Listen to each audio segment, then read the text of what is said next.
Ojalá que haya muchas personas que todavía no han decidido en este momento de una forma con convicciones profundas ya seguir a Dios y unirse a Dios, porque este tema, la vida sin Dios, tenemos dos oportunidades en la vida, nada más dos oportunidades.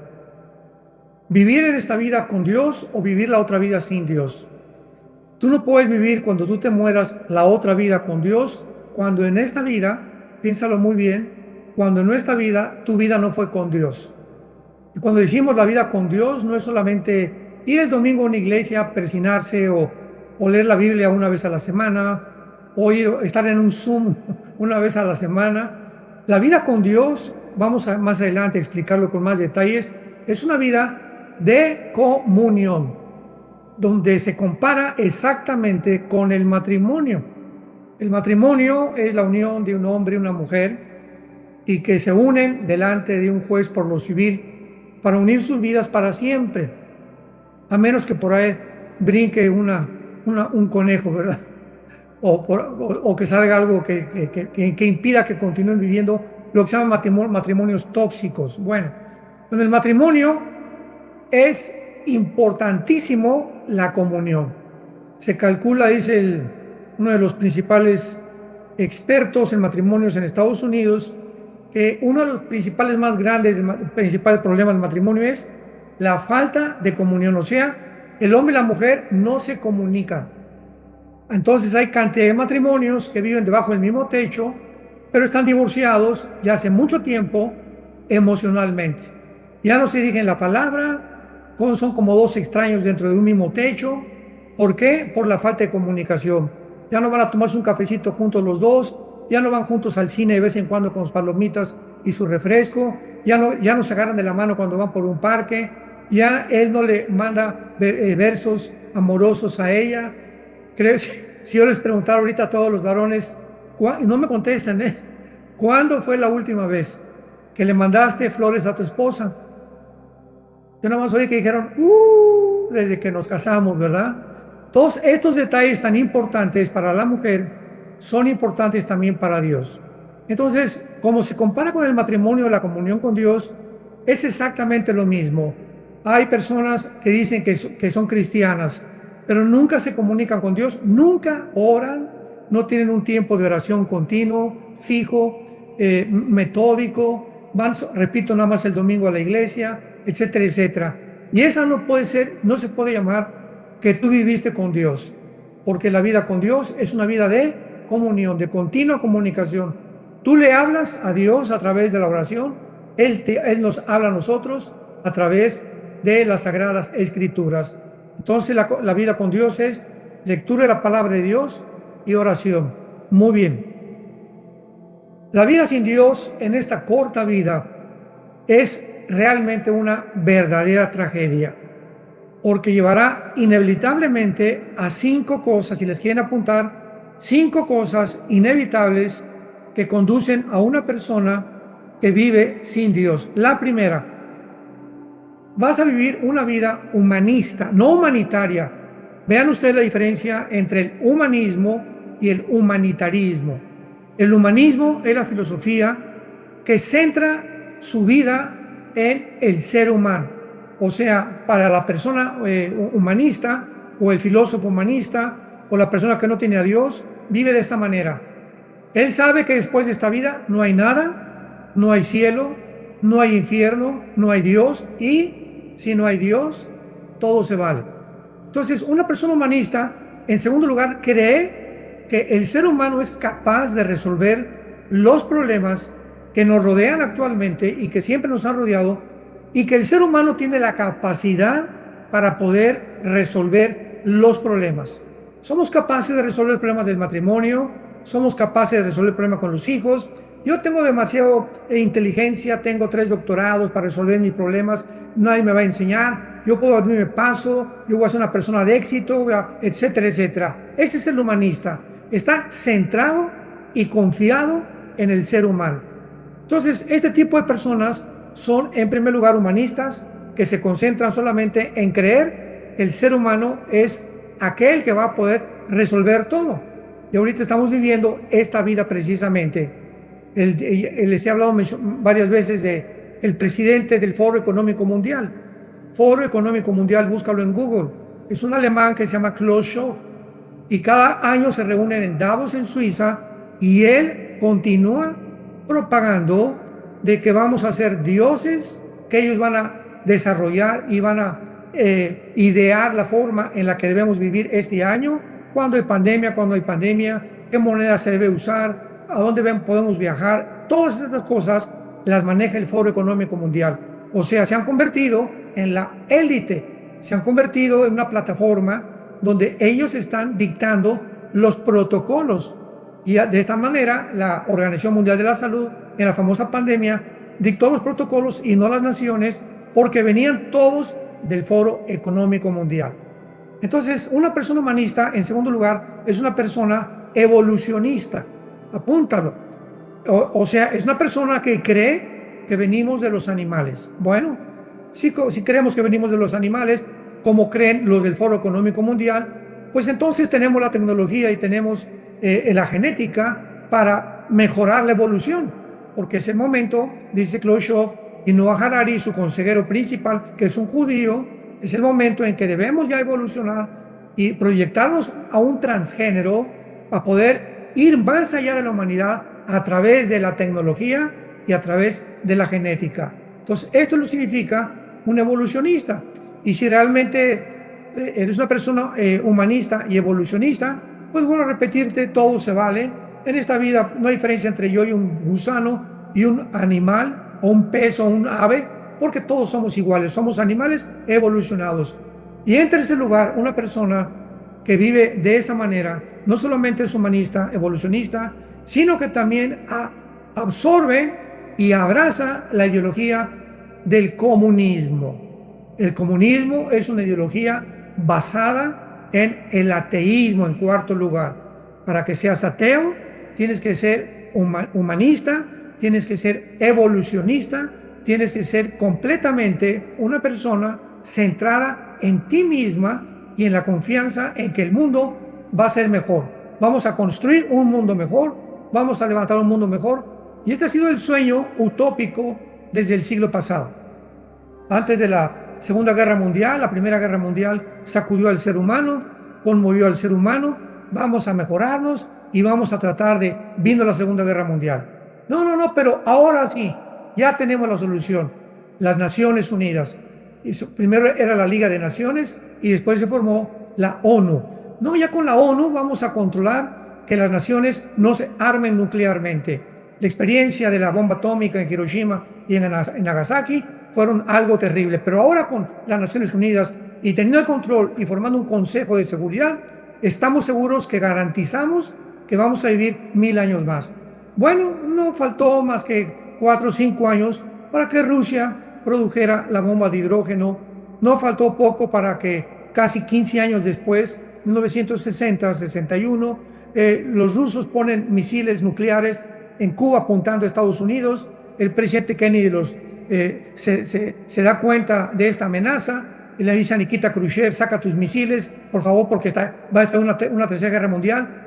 Después de la Segunda Guerra Mundial, fue la única vez en el siglo pasado en que el mundo estuvo a punto de una verdadera tercera guerra mundial. Si no hubieran sacado los misiles y Khrushchev no los hubiera hecho caso a Kennedy, hubiera el mundo estallado. Así que así seguimos avanzando, entramos al siglo XXI, ¿verdad? Y nos encontramos ya ahorita con tambores de guerra de una tercera guerra mundial. Este es el ser humano humanista. Es inevitable que una persona sin Dios llegue a este punto, a esta tragedia en la que el ser humano se encuentra actualmente. En segundo lugar, cuando una persona vive sin Dios, inevitablemente va a ser una vida sin sentido, sin propósito y sin significado. Leamos en el libro de Eclesiastés, estoy seguro que todos traen su Biblia siempre, en el capítulo 2, la vida de un hombre llamado el rey Salomón. Salomón, Dios le permite, todos los ejemplos en la Biblia son para nuestra enseñanza, dice 1 Corintios 10. Las cosas que se escribieron antes, todas son para nuestra enseñanza. Aprendemos de Abraham, aprendemos de Jacob, aprendemos de Moisés, aprendemos de todos algo que Dios nos quiere enseñar, para que no atravesemos los problemas que ellos atravesaron. Entonces Salomón, Dios le permite durante casi 40 años vivir sin guerras, al contrario de su papá.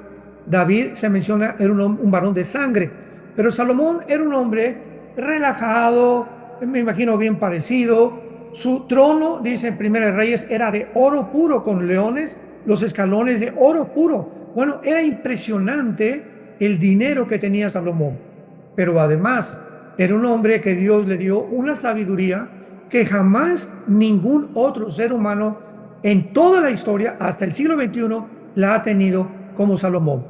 Y para ello está como botón de muestra su libro Eclesiastés y los libros de los Proverbios. Entonces Salomón era inteligente, era sabio y multimillonario. ¿Qué cosa sucede cuando una persona sube, tiene éxito, tiene dinero, tiene poder? En ese momento la Biblia dice que Dios hace que funcione algo dentro del organismo humano, porque no fuimos diseñados para alcanzar el éxito ni el progreso sin Dios. Entonces, cuando una persona tiene mucho dinero, ya se hizo presidente de la República, o ya tiene un éxito como empresario, además tiene dinero, etcétera, etcétera, es inevitable que esa persona se ensoberbezca, número uno. Número dos, esa persona va a creer que él puede hacer lo que le da la gana. Va a creer que porque nada más tengo una mujer, puedo tener dos, tengo el dinero ya, le puedo pagar el departamento a un amante, a mi secretaria, etcétera, etcétera. Y comenzamos a ensoberbecernos porque nos descompone el poder. Decía un César Romano, el poder corrompe y el poder completo corrompe completamente. Así que Salomón permitió a Dios que llegara a ese punto para mostrarnos de qué forma cuando él tenía todo y comienza a hacerse a un lado y a poner a Dios a un lado, veamos a la conclusión que llegó Salomón. Porque quiero ponerles de antemano en evidencia que el libro de Eclesiastés es un libro donde Salomón ve las cosas. Van a encontrar esta frase casi en todo Eclesiastés: arriba del sol y debajo del sol. Cuando él habla que él está debajo del sol, está viendo el mundo del sol hacia abajo. Y cuando dice arriba del sol, es del sol hacia Dios. Entonces, Eclesiastés es un libro que él lo escribe con su sabiduría desde la perspectiva en la que el ser humano llega sin Dios. Capítulo 2, versículo 11, por ejemplo, dice Salomón: miré yo luego todas las obras que había hecho, fuentes, cascadas, palacios, imaginémonos caballerizas, todo lo que hizo. Mire todo lo que yo había hecho y el trabajo que tomé para hacerlas. Y he aquí, esta es su conclusión: después de todo lo que hice, fui ingeniero, fui arquitecto, fui presidente, fui diputado, fui esto, fui empresario, me di cuenta que todo era vanidad. Es muy importante la palabra vanidad, porque la palabra, apúntenla, Evel, con H y con B grande y L de Lola, Evel, que significa sin sentido, vacío o sin propósito. Vamos a ver, vi que todo lo que yo había hecho era una vaciedad, porque a pesar de tener todo lo que hice y todo lo que yo era, seguía sintiéndome vacío. Y esta es una experiencia de artistas de cine, de cantantes, de políticos, etcétera, etcétera, que pueden estar rodeados de 10,000 personas, vivir en un palacio, tener todo lo que una persona pueda tener y al mismo tiempo sentirse completamente vacíos, con una soledad tremenda, por lo cual la mayoría se han suicidado. Elvis Presley, Michael Jackson, los Césares romanos, Alejandro el Magno. Podemos enumerar una cantidad de ejemplos de personas que se sintieron de esta manera, que todo carecía de propósito y sentido. Porque para que algo tenga sentido, para que yo pueda sentirme realmente que no estoy vacío, tengo que tener una comunión con Dios. Porque veamos lo que dice en Eclesiastés capítulo 6, del 1 al 2. Eclesiastés 6, del 1 al 2. Hay un mal que he visto debajo del cielo y muy común entre los hombres. Escucha: el del hombre a quien Dios le da. Dios le da riquezas, bienes y honra, y nada le falta de todo lo que su alma desea. Aquí está un ejemplo de una persona que tiene todo lo que le da la gana. Pero, veamos pero Dios no le da. O sea, le da todo lo que él quiere, pero no le da la facultad de disfrutar lo que tiene. Entonces, no es simplemente lo que tú tengas, porque si tú no tienes a Dios, no importa la cantidad de dinero, los logros que alcances, el nivel que alcances de éxito, de progreso, nunca lo vas a disfrutar. Porque para que disfrutemos Acapulco, para que disfrutemos la Riviera Maya, para que disfrutes a tus hijos, a nuestros nietos, para que disfrutemos una mañana que se levanta con sol, tenemos que tener a Dios, porque Él es el que nos da esa facultad de levantarnos en la mañana o de irme de vacaciones. Y hay personas, hombres de negocios, que se van a la Riviera Maya, se van a Acapulco, se van a Hawái y se llevan su computadora, se llevan todos sus papeles. O sea, en lugar de disfrutar el día con sus nietos, con sus hijos, ahí están con su trabajo, ¿verdad? Son huercalcólicos, como les llaman. O sea, no pueden dejar de estar completamente sumergidos en su trabajo. Cuando Dios nos dijo que podamos disfrutar por el amor de Dios a nuestros hijos. Vete con tu hijo alguna vez al cine a jugar fútbol, a jugar boliche. Disfruta a tus nietos, échatelos encima, juguetea con ellos. Pero no pueden hacer nada de esas cosas, no disfrutan la vida por vivir lejos de Dios. Y cuando lo tratan de hacer, lo hacen de una forma completamente falsa y errónea. Regresamos al capítulo 2 de Eclesiastés y veamos otro pensamiento de Salomón. Eclesiastés 2, versículo 11. Versículo, 15 ahora. Entonces dije yo en mi corazón, como sucederá al necio, me sucederá también a mí. ¿Para qué pues he trabajado hasta ahora por hacerme más sabio? Y dije en mi corazón que también esto era vanidad.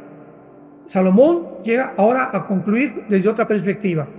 Bueno, pues ya he trabajado, no disfruté nada, no hay ningún sentido con lo que hice. Y además de todas estas cosas, tengo mucha sabiduría y he comprendido muchas cosas del mundo y soy muy inteligente, pero ¿cuál es el propósito por el cual yo he trabajado? O sea, he juntado de una forma análoga en el siglo XXI, pues dice una persona, pues ya tengo 10 millones de pesos, ya llegué a los 50 millones de pesos, 30 millones de pesos, ¿y qué? Y cuando tú te mueras, pregunta, es lo que Salomón nos trata de decir, cuando tú te mueras, compadre, ¿qué vas a hacer con ese dinero? ¿A quién se lo vas a dejar? Ah, pues he trabajado para mis hijos. Mira, si tú les dejas una casa a tus hijos y ese hijo no tiene a Jesucristo, va a ser la maldición, escucha, va a ser una maldición en lugar de una bendición. Porque va a desparramar los bienes, lo vamos a ver más adelante, porque no va a saber cómo usarlos porque no tiene a Dios. Pero si tú te mueres y no les dejas nada a tus hijos, pero les dejaste el testimonio de la vida de Jesucristo, te aseguraste en tu vida que pasaste el tiempo con ellos, les hablaste, dices el testimonio que realmente que Jesús es real, se convencieron tus hijos que Jesús es real por tu testimonio, por cómo te tratabas a su mamá, cómo los tratabas a ellos, cómo mirabas a las mujeres cuando andabas con ellos solo en las calles o en los centros comerciales. Y cuando tú te mueras, ese hijo está garantizado que nunca lo dejará Jesucristo, porque es la garantía más grande que le podemos dar a nuestros hijos, que podamos morir en paz sabiendo que ellos caminan con el Señor Jesucristo y no al contrario. Y es lo que dijo Salomón, ¿para qué he trabajado? ¿Para hacerme más sabio? Tenemos a Friedrich Nietzsche, el padre de los ateos del siglo XX. No ha habido un filósofo más inteligente, más capaz, más astuto que Friedrich Nietzsche, un alemán. Y llegó el momento, con toda su sabiduría y con todo el conocimiento que tenía, de decir, no necesito a Dios. Toda la sabiduría, todo el dinero que pudo alcanzar, no le sirvió de nada. Acabó, se volvió homosexual y se acabó casi en un hospital psiquiátrico. Se aventaba sobre su piano, su hija lo tenía que detener, se volvió loco. ¿Por qué? Porque nunca entendió que la vida sin Dios es una vida sin propósito, sin sentido, humanista, evolucionista y centrado en uno mismo. En tercer lugar, una vida sin Dios es una vida donde se ama al dinero sobre todas las cosas. Una persona que no tiene a Dios es una persona que ama el dinero y sus posesiones sobre todas las cosas. Veamos Eclesiastés capítulo 5 y dice así, versículo 14. Bueno, versículo 10 en adelante, Eclesiastés 5 del 10 en adelante. Escuchemos lo que dice el hombre multitrillonario que ha existido hace casi 3000 años. El que ama el dinero no se saciará del dinero, y el que ama el mucho tener no sacará fruto. También esto es vanidad, o sea, también esto es hueco, vacío, carente de propósito y sentido. ¿Se acuerdan? Cada vez que ven la palabra vanidad, inmediatamente recuerda el significado. Cuando aumentan los bienes, también aumentan los que los consumen. ¿Qué bien pues tendrán su dueño, sino verlos con sus ojos? Dulce es el sueño del trabajador, coma mucho, coma poco, pero al rico no le deja dormir la abundancia.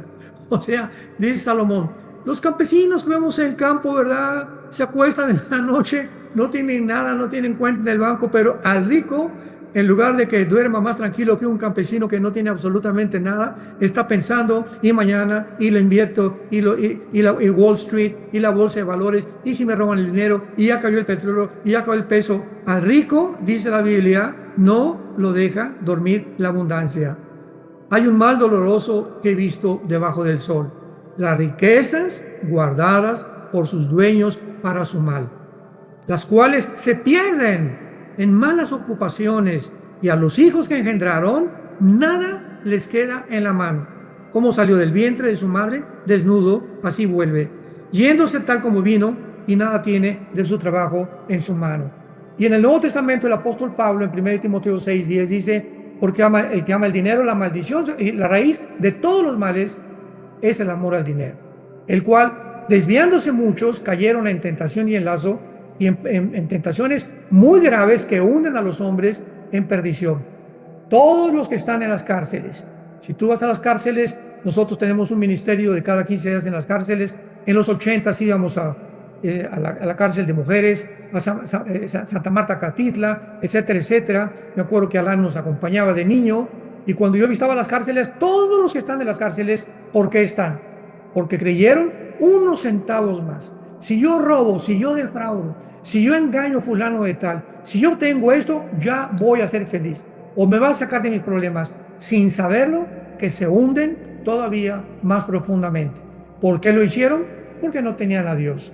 No era Dios su refugio, no era su roca, no era su plataforma, era el dinero, porque una vida sin Dios está creyendo que siempre es el dinero lo que me va a dar la felicidad y lo que me va a sacar de problemas. Y en cuarto lugar, una vida sin Dios es una vida a la inmoralidad. Una persona que no tiene a Dios, todo se vale. O sea, el adulterio no es adulterio, porque yo soy evolucionista, no hay diferencia entre los animales y yo. Además, estoy centrado en mí mismo. Además, con mi dinero puedo tener mucho más amantes. Es una vida de inmoralidad. Dice la Biblia en el libro de Colosenses, capítulo 3, versículo 5 y 6. Colosenses 3, del 5 al 6. Perdón, sí, hagan morir lo terrenal en ustedes: fornicación, impureza, pasiones desordenadas, malos deseos y avaricia, es idolatría, cosas por las cuales la ira de Dios viene sobre los hijos de desobediencia. ¿Quieres hacer enojar a Dios? Vive una vida inmoral. Si hay algo que hace enojar a Dios y comienza Dios a hacerte a un lado, y comienza Dios a tratar de ya parar sus bendiciones en tu vida, ve pornografía. O ten pornografía escondida en tu casa, o ten por ahí un amante, o ten relaciones con tu novio. Y cuando nosotros caemos en la inmoralidad, hemos sacado a Dios completamente de nuestra vida, aunque nos llamemos cristianos. Pero si hay algo que hace enojar de Dios, cosas por las cuales, dice Pablo, viene la ira de Dios sobre los hijos de desobediencia. Y finalmente, una vida sin Dios es una vida que lleva a la desesperación y a la autodestrucción. Dice la Biblia en Jeremías capítulo 2, versículo 13, porque dos males, Jeremías 2, 13, dos males ha hecho mi pueblo. Uno, me dejaron a mí fuente de agua viva, y cavaron para sí cisternas rotas que no retienen agua. Aquí Jeremías compara el caso cuando tienes a Dios, tienes un pozo en tu casa de agua, te sacias del agua, nunca vas a tener sed, pero cuando dejas a Dios, dejas ese pozo que te está produciendo y saciando la sed y saciando todos tus problemas que tú tienes y llenándote con sus bendiciones, y vas y haces un pozo en otro lado donde no hay agua. Es una locura. ¿Cómo teniendo un pozo en tu casa vas a escarbar otro lugar para creer que vas a encontrar agua? Es una locura. Es exactamente la vida sin Dios. Llegas a la desesperación creyendo que ahora sin Dios tú vas a tener mejores soluciones y voy a encontrar un mejor trabajo y me voy a ir mucho mejor, o me puedo divorciar y casarme con otra muchacha más joven. ¿Por qué? Porque no necesito a Dios. Ahora bien, veamos la vida sin Dios en la otra vida. Vayamos a Lucas 16. La vida sin Dios en la otra vida. ¿Quieres saber cómo es la otra vida sin Dios? En esta historia de Lucas 16, no es una parábola, por el amor de Dios. Muchos la han confundido con una parábola, ¿verdad? Jesús describe el lugar donde las personas, a ver otra vez, en esta historia no es parábola, Jesús está describiendo el lugar donde las personas, antes de que Él muriera en la cruz, antes de su muerte y resurrección, esperaban, unos el juicio y otros la resurrección. Entonces Cristo nos corre las cortinas y nos muestra que desde Adán hasta Él nadie sabía lo que había del otro lado de la muerte. Entonces Cristo es el que corre las cortinas por primera vez, ni los profetas en el Antiguo Testamento. Lo único que se sabía era que todos, buenos y malos, descendían al Sheol, que es la palabra hebrea que significa el lugar de la sepultura o el lugar de los muertos. Es lo único que sabían. Se murieron y se fueron al Sheol. Muy bien. Viene Jesucristo y nos corre la cortina y nos relata la historia de un mendigo llamado Lázaro, versículo 20, Lucas 16, 20, que estaba echado a la puerta de una persona que tenía pues todo lo que el mundo le está buscando, ¿verdad? Supuesto, tenía una buena casa, tenía un buen trabajo, tenía buenos coches, etcétera, etcétera. Pero de repente, la perspectiva es que ese hombre, para nosotros, pues ese es un pobre, un limosnero. Yo no creo que nunca quiera, yo no voy a llegar a ser así. Yo tengo todas las cosas. Y cuando tú tienes una posición mucho mejor que muchos pobres, y por ejemplo vas en tu carro y te paras en un alto y llega un muchacho a limpiarte los vidrios y le dices, quítate, no me estás molestando, o le das de propina 5 pesos, ¿verdad? Eres una persona avariciosa. ¿Por qué? Porque esa persona no te está robando. Cualquier trabajo es bueno y honroso y digno. Hasta los boleros que limpian los zapatos, hasta los sirvientes que te hacen la comida o que te barren tu casa, tenemos que considerar que el que se ocupa en el pobre, Dios lo bendice. Y cuando no hacemos eso y comenzamos a creer que somos superiores y quítate de aquí, o el bolero, quítate aquí, no me estés molestando, ya me manchaste mis zapatos, tonto, o comenzamos a insultar a la gente o a los indígenas sintiéndonos nosotros mejor que ellos, ten mucho cuidado, porque tu cristianismo es una fanfarronada. Una persona que es cristiana es una persona que comienza a volverse misericordiosa y compasiva por los necesitados. Por el amor de Dios, ahorita en los altos, en los tráficos, en las calles, hay hasta malabaristas, y no saben qué otra cosa hacer y comienzan a juntar con cosas y con bolos y aventarlos, etcétera, etcétera. Dales 10, 20, 30 pesos. O una señora pobre con 2 niñitos que están vendiendo chicles, por el amor de Dios, dale 50 pesos. ¿Cómo le das 3, 4, 5 pesos? ¿Pero no son limosnas? Y cuando vivimos de esa manera, estamos ofendiendo a Dios gravemente. Bueno, pues algún día ellos van a morir y tú también vas a morir. Y mira lo que dice Jesucristo en el versículo 22. Aconteció que murió el mendigo, el limosnero, el pobre que no tenía nada, y fue llevado por los ángeles al seno de Abraham. Y murió también el rico y fue sepultado. Y en el Hades, aquí la palabra Hades es la transliteración de la palabra hebrea Sheol. O sea, cuando se tradujo la Biblia del hebreo al griego, esta versión se llamó la Septuaginta. La Septuaginta. Y cuando se tradujo el hebreo al griego, la palabra Sheol se tradujo en el griego Hades, que significa infierno. Entonces bajaron al infierno, estando en tormentos, dice la Biblia, y vio de lejos a Abraham y a Lázaro. Entonces aquí encontramos que el mendigo fue trasladado por los ángeles y el otro descendió al lado del infierno. Versículo 23. Comencemos a analizar rápidamente la vida sin Dios en el otro lado. Y en el Hades alzó los ojos estando en tormentos. Apúntalo, número 1. En la otra vida, las personas vamos a seguir mirando. Continuaremos teniendo vista. Pregunta: ¿que acaso cuando te mueren los gusanos o te entierran, no nos comen los gusanos los ojos y el cerebro y no quedan más que los puros huesos? Entonces, ¿cómo es posible que en la otra vida podamos seguir viendo?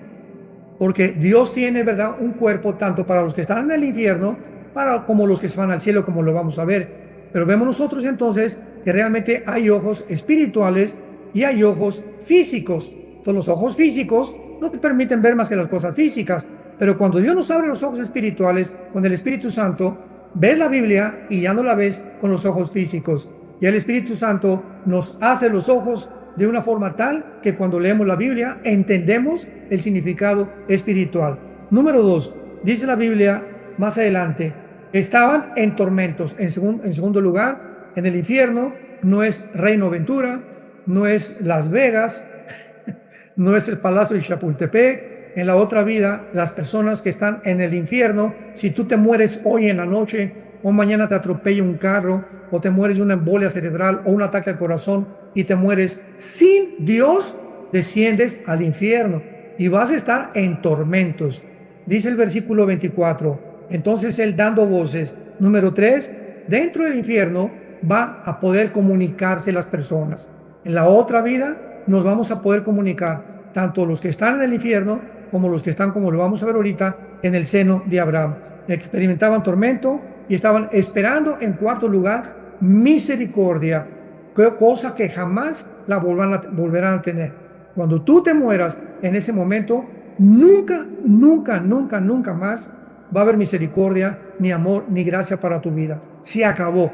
La única oportunidad, escucha esto, qué terrible es y qué grave y qué cosa más desagradable creer que puedes tú morir y puedes seguir disfrutando cuando es la única oportunidad. Dice la Biblia, cuando oigas su voz, no te endurezcas. Hebreos capítulo 3. Hoy es el día de la salvación. Hoy es el día que Dios te está hablando. No endurezcas tu corazón por el amor de Dios. Tú puedes morir en cualquier momento y yo también.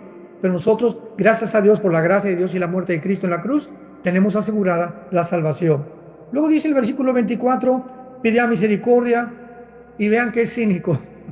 Todavía creía que Lázaro seguía siendo su siervo. Ten misericordia y envía a Lázaro. Háganme el favor nada más. Envía a Lázaro para que moje la punta de su dedo en agua y refresque mi lengua, porque estoy atormentado en esta llama. En cuarto lugar, en el infierno van a tener sed. Van a pedir misericordia y no habrá. Van a poder ver y van a tener que ser atormentados con las cosas que están viendo. Y vemos nosotros en el versículo 25, pero Abraham le dijo, acuérdate, en quinto lugar, en el infierno van a tener memoria, van a seguir recordando. Recuerda, le dice Abraham, que tú recibiste bienes en tu vida y Lázaro también males ahora en esta vida. Y ahora es consolado aquí y tú atormentado. Qué cosa más tremenda que a partir de todas estas cosas que acabamos de mencionar, todavía sigan siendo atormentados por sus recuerdos. Y veamos lo que esta persona en el infierno le dice a Cristo más adelante. Versículo 26. Entonces le dice a Abraham en último lugar, además de todo esto, una gran cima está puesta entre nosotros, o sea, el Sheol, el lugar donde todos los muertos, buenos y malos, descendían antes de Cristo, se llamaba Sheol. Y ahora Jesucristo nos revela, nos corre la cortina, que había una división entre los que estaban en el infierno y los que estaban en el paraíso o en el seno de Abraham. Entonces estaban completamente separados y claro que los que estaban en el infierno querían pasar al otro lado, pero no podían. Los que estaban en el paraíso, pues verdad, ni de chiste van a estar pensando, voy a ver de curiosidad cómo está el infierno. Entonces le dijo, hay una gran cima, de modo que los que quieran pasar para acá no pueden ni tampoco pasar para allá. Y finalmente el hombre en el infierno le dijo, te ruego, Padre, que envíes a la casa de mi padre. Fíjense lo que le dice.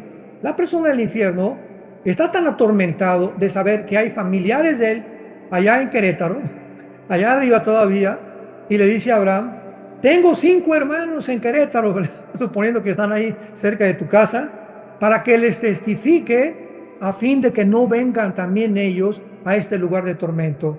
Esta persona en el infierno, en los tormentos que se encontraba, estaba con un anhelo y con un deseo, por favor, que vaya alguien ahí arriba y les diga que sí es cierto, que sí existe el infierno, que hay un lugar de tormento después de esta vida y que después de esta vida ya no va a volver a haber otra oportunidad jamás.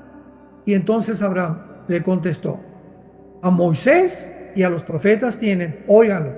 Él entonces dijo: no, padre Abraham, pero si alguno fuere a ellos de entre los muertos, se arrepentirán. En otras palabras, le dice Abraham: ¿sabes una cosa? No hay otra manera de que una persona responda más que a través de la Biblia.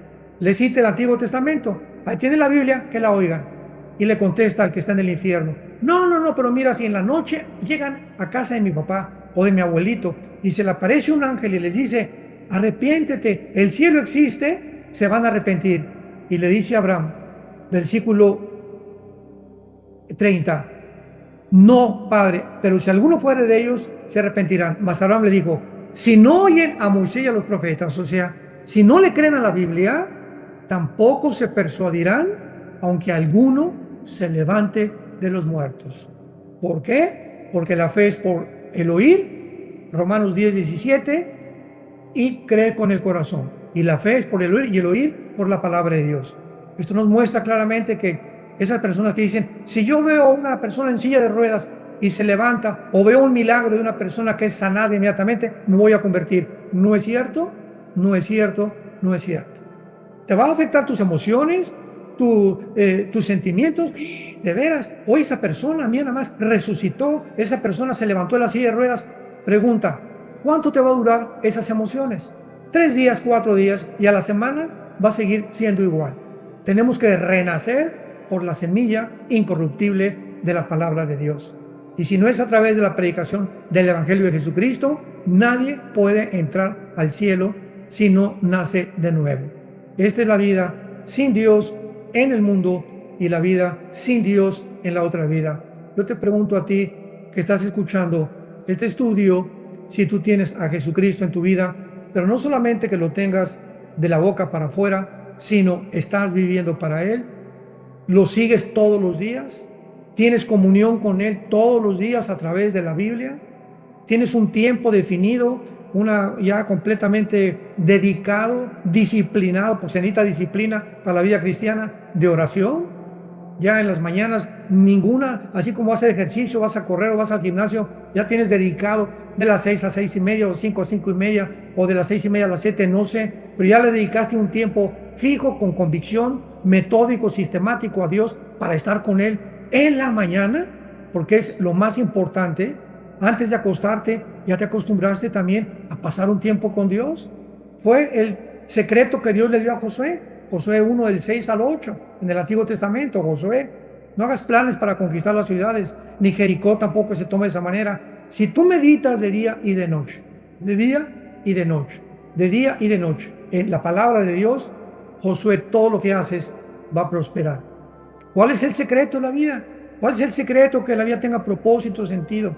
¿Cuál es el secreto que podamos vivir satisfechos, confiados, tranquilos? Puede caerse el mundo y el petróleo y el dinero y el dólar y terremotos y que la guerra mundial, que truene el mundo alrededor. Yo estoy asegurado, tu vida está asegurada en Dios. Y para nosotros lo peor que nos puede pasar es morir. Y dice Pablo en Filipenses 1, y el morir es ganancia. O sea, no tenemos nada que perder. Lo más que podemos hacer es morir. Cuando muramos, vamos a morir en paz. Inmediatamente estaremos en la presencia de Dios, llevado por los ángeles al cielo. Así que yo no creo que puedas tú desaprovechar esta noche para invitar a tu vida a Jesucristo.